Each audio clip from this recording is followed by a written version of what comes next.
Folks, welcome into That Betting Show for April 4th, 2019. Your one-stop shop for all your sports betting needs. He's Teddy Sabransky. Give him a follow on Twitter at Teddy_covers. I'm Donnie Seymour at Rightside VP.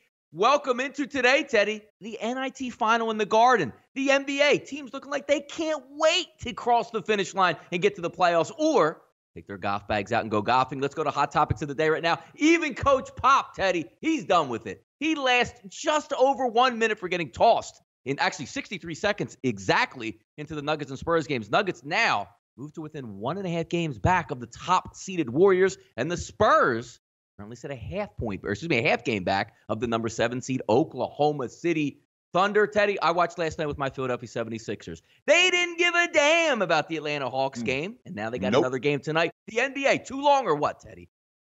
Well, I mean, the last week of the regular season in the NFL is no good. You know, week 17, there's a lot of maybe yes, maybe no. The last week of the MLB campaign, difficult to find wagers. The last week of the NHL campaign, you know, I've heard nothing but hockey people saying, "Oh man, it's tough right now. You just get, who's going to show, who's going to play, who isn't." NBA is no different in that regard. But the funny exchange came after the contest because Popovich, 63 seconds in, he got tossed, and then he broke into Mike Malone's news conference. Malone, we were just talking about an NBA record that was set tonight. Popovich. What was the record? What happened? Malone. Somebody got thrown out in 63 seconds. Popovich. Are you serious? That person must have hit somebody. Somebody get hit tonight? Somebody get cursed at or anything? Obviously, Popovich didn't think he should have gotten tossed. The Spurs played like their coach wasn't there. No show from the get-go from San Antonio last night in a blowout win for Denver. Yeah, we're going to talk about a little bit of NBA action a little bit later in the show, dealing with my 76ers and an interesting predicament of the opening line and what it looks like now. An indication, maybe. One team not really caring too much, Teddy. But, hey, before these indications in the NBA happened, a lot of people, Teddy, said, you know what? Boy, I made a bad investment, in the Alliance of American Football. I took a couple of future wagers out. They didn't win. The league didn't even finish itself. Hold those tickets in New Jersey, Teddy, with FanDuel. Looks like we're paying out those wagers. FanDuel also going to recognize the Apollos, Teddy, as champions and pay them out and also pay out every single future wager. My question to you, Teddy, is it more surprising that they're going to pay out these future wagers for every team or more surprising that there's actually $10,000 bet on any one of these teams winning the damn league? No, that's all the teams winning the damn league. So let's give the quote first. Because the FanDuel Sportsbook loves football, and we believe this is the very definition of a bad beat for sports fans everywhere, we are also going to pay out straight future wagers for all AAF teams as winners. Hey, great PR move. You get an ESPN headline off of that. You know how much it cost you? Less than 10 grand. You can't buy that advertising space. Nobody bet these futures. There wasn't a ton of futures bet. It's a great marketing gig for FanDuel. Pay out 10 grand and get 100 grand worth of publicity. Make that deal any day of the week if you're a sports book. Good move for everybody. Cheers for FanDuel. Teddy, odds on the Super Bowl that one of these sports books is going to say, hey, you know what? The Rams didn't play all that well. We're going to refund every single bet and actually cash you out as a winner on those Los Angeles Rams. Any shot that happening in the future, Teddy? I'll take the under on that happening in the NFL. I'll just put it that way.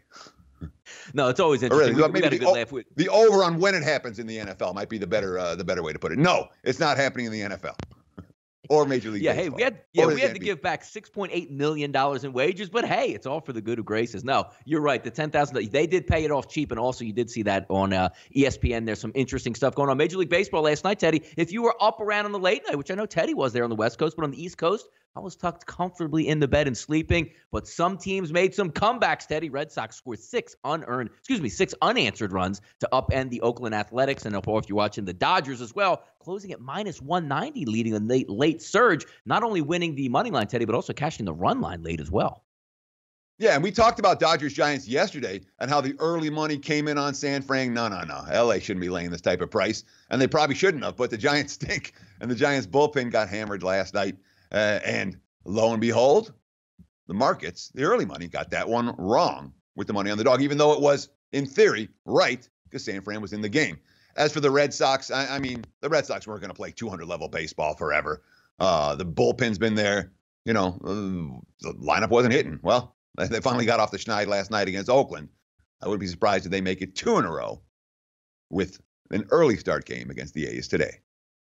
Overnight lines, they are a moving, Teddy. SBRodds.com, the single best place on the internet to get those updated line movements. If you're looking for a new book out there, sportsbookreview.com, definitely your place to go. Also, if you haven't done so yet, if you're watching us on YouTube right now, hit the subscribe button. Every single time Teddy and I put out some new content here with That Betting Show, you can certainly watch in and tune into that as well. And also on Twitter at SBR Sports Picks. Give them a follow. Obviously, with me and Teddy as well on Twitter. Indians' poor start, Teddy, not hurting the Thursday odds. How about this? Indians open up at minus 160 and driving those odds to as high as minus 190 at multiple books. We take a look tonight, today, Sanchez and Bauer taking the mound. But as I said, sleepy start there for the Indians, not hurting those odds.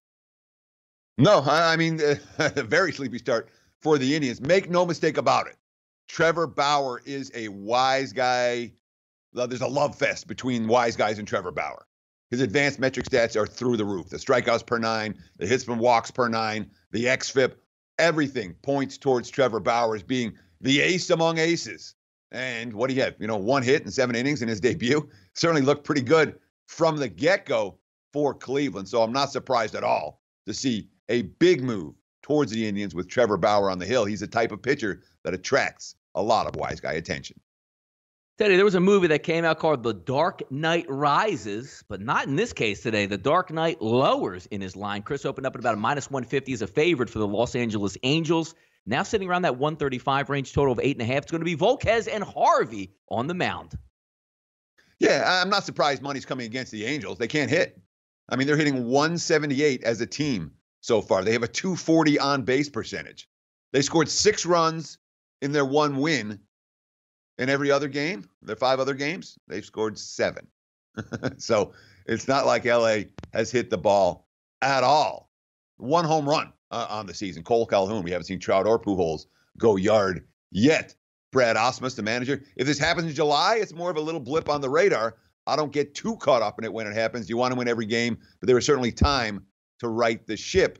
In the meanwhile, markets do not like the way the Angels have been playing at all. Hence, all the early money towards the Rangers.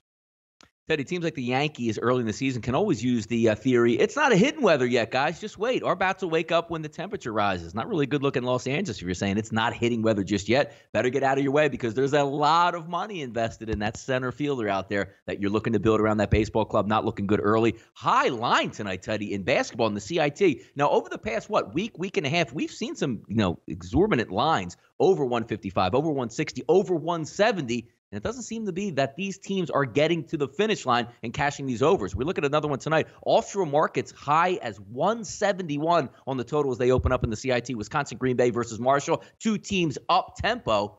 But 167, not a layup to get over, Teddy. Yeah, I mean, you look at how they got here. 80-76, Marshall against Hampton. I didn't go over the total.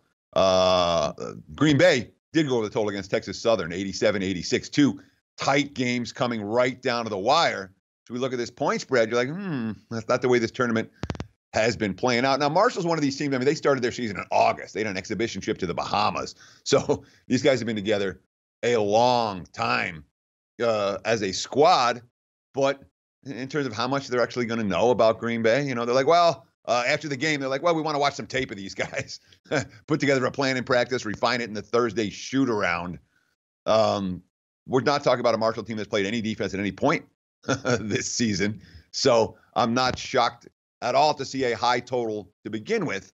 I'm also not shocked at all to see the markets bet this one down. Obviously, when we're talking about a total in this range in college hoops, the pace needs to be there for 40 minutes for the game to go over the total. That obviously hasn't happened in a lot of these high total games in the lesser tournaments. Yeah, these tournaments turning it up, Teddy, because I was watching last night the USF DePaul game as it came down the stretch. Entertaining, exciting game. And they brought up the same thing you just said there is like these teams, like you figure like you're just watching basketball, it's going all along. But you don't realize like these teams pick it up and what was it, Midnight Madness, in October. And then you realize and they're still playing basketball and multiple teams, not just one team or a Final Four team, multiple different tournaments still going on at this time. A lengthy season for some of these college kids. Watch what you bet tonight, Teddy, in the NBA.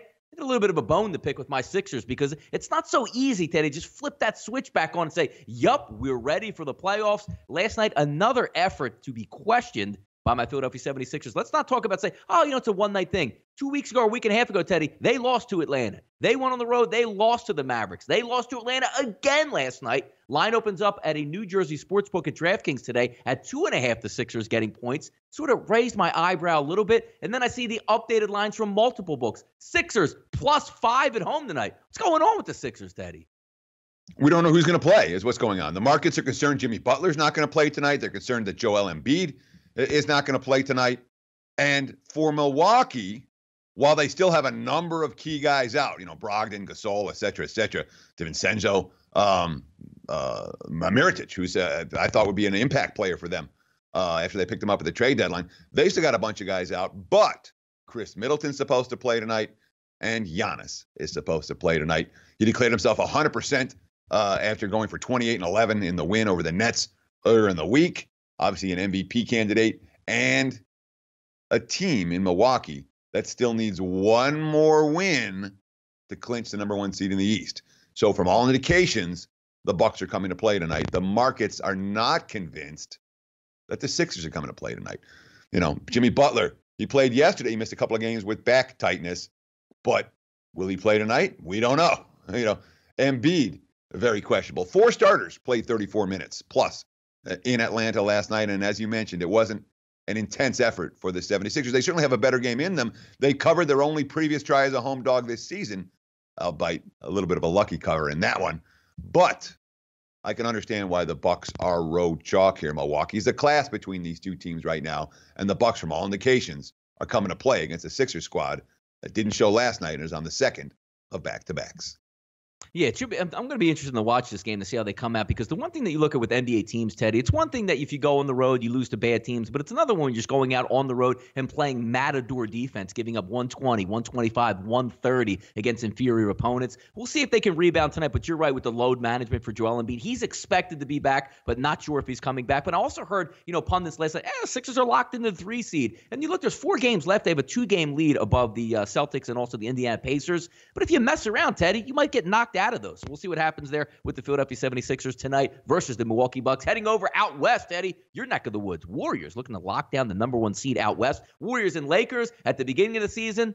NBA odds makers, NBA TV matchups, executives. Oh, man, can you imagine this game, Teddy, coming down the wire? These two teams might even be fighting for the top 2 spots. Not the case, no LeBron. Plus 13, Teddy. The Lakers are pulling down tonight as a dog. Sure. And, Golden State off back-to-back wins and covers. Last time Golden State had 3 consecutive wins and covers came well before the All-Star break. So it's not like the Warriors have been able to put their foot down on opponents throughout the second half of the season. It hasn't happened.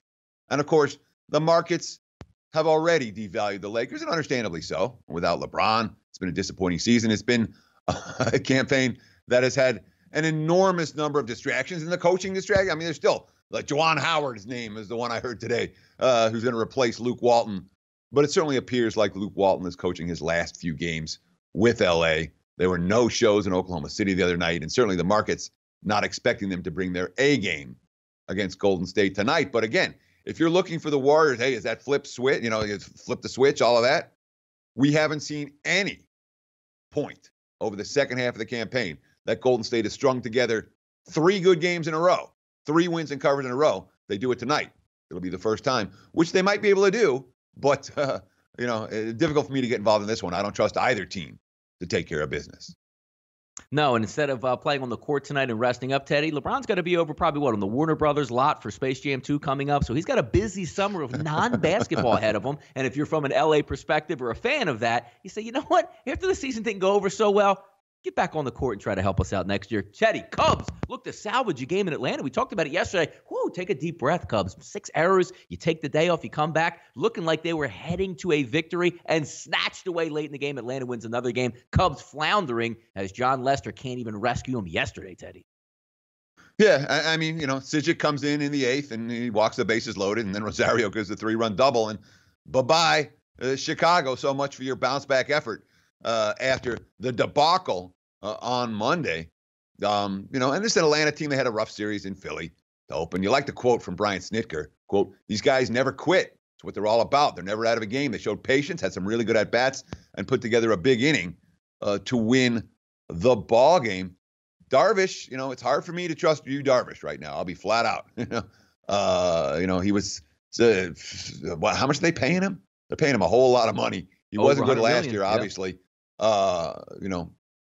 9 starts, spent the whole year hurt, had an ERA over 5. And in his first start this year, Darvish couldn't get out of the 3rd inning.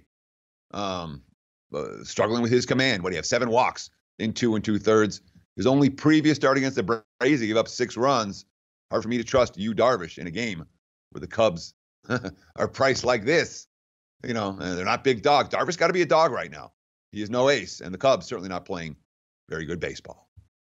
No, when you take a look at this as well, Teddy, I mean, you got Darvish on the mound. Cubs need a win. And then you look at, Max Fried on the mound, and you're saying, what's given here with a line of only 117 or 119 across the board, and Atlanta being a favorite. So hopefully Cubs fans hope Fried gets fried today. But if we take a look at our off-the-mic segment, go ahead, Teddy. What do you got? Well, I wanted to ask you, what do you think? Do you think that line should have been higher for Atlanta, or do you think the Cubs should have been favored? No, I actually agree with the line, the way it sits now. Because if you're looking at a guy coming off banged up, this isn't you, Darvish, as you said, that we're getting from those Texas Rangers days that's dominant out there. But just to the naked eye of somebody gambling, in the public saying, hey, I want to take a look. Hey, the Cubs are a pretty good team. Getting with you, Darvish, I agree with the line the way it is today, to be honest with you. Yeah, I mean, I honestly thought that this line would be a little bit higher than it is. So I'm always interested in having a discussion when I think a line should be higher and someone else comes out and says, oh, no, I really thought it would be more like pick 'em. And you say, all right, maybe I didn't see something. There are other opinions, but this one, I thought the Braves should be at least 140. No, yeah, especially where the Cubs are playing. What rescues you right now, Teddy, from the Cubs? They're going to play good defense, been shaky. They're getting good starting pitching, been a little bit shaky there. So we'll see what takes place here in this game. Interesting because I'm rooting for the Cubs, obviously being a Philadelphia Phillies fan, and those Atlanta Braves did notch another loss. Teddy, even though we talked about it earlier before we were even shooting this show today, boy, how quickly the NFL season's coming up. Some exciting plans that we have for the summer and get those summer previews going. Russell Wilson out of nowhere, Teddy.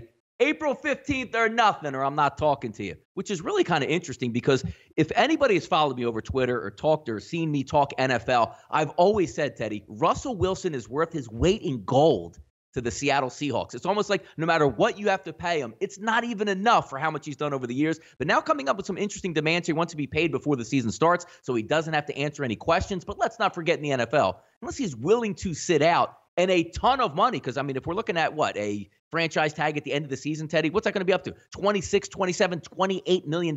He's not going anywhere, but it's kind of interesting tension that he puts on that Seahawks franchise. Well, conceptually, I can understand exactly why Russell Wilson wants to do it.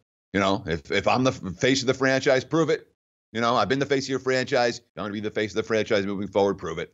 And I don't want this distraction during the season. I don't blame any player for making a demand like that, even a superstar like Russell Wilson, especially because Russell Wilson's, he's got the leverage right now. Pete Carroll's 68 years old. No, he'll turn 68 in September. He's 67 right now. But when you look at the window for this current version of Seattle, it's narrowing. Let's just put it that way. And if they want to be the team that they think they can be, Russell Wilson's got to be the QB. Obviously, we're talking about a guy who's been an elite player. He led the Seahawks in rushing. 2 Super Bowls, 1 win, 1 almost win. There's a lot to like about Russell Wilson in terms of worth his weight in gold. And I would expect the Seahawks to do what they need to do to lock him up long term. If not, you can franchise him twice. He could be stuck in Seattle 3 more years, making $30 million plus by the end of it. But Russell Wilson looking for a 9-figure contract. If the Seahawks won't give him one, somebody else probably will.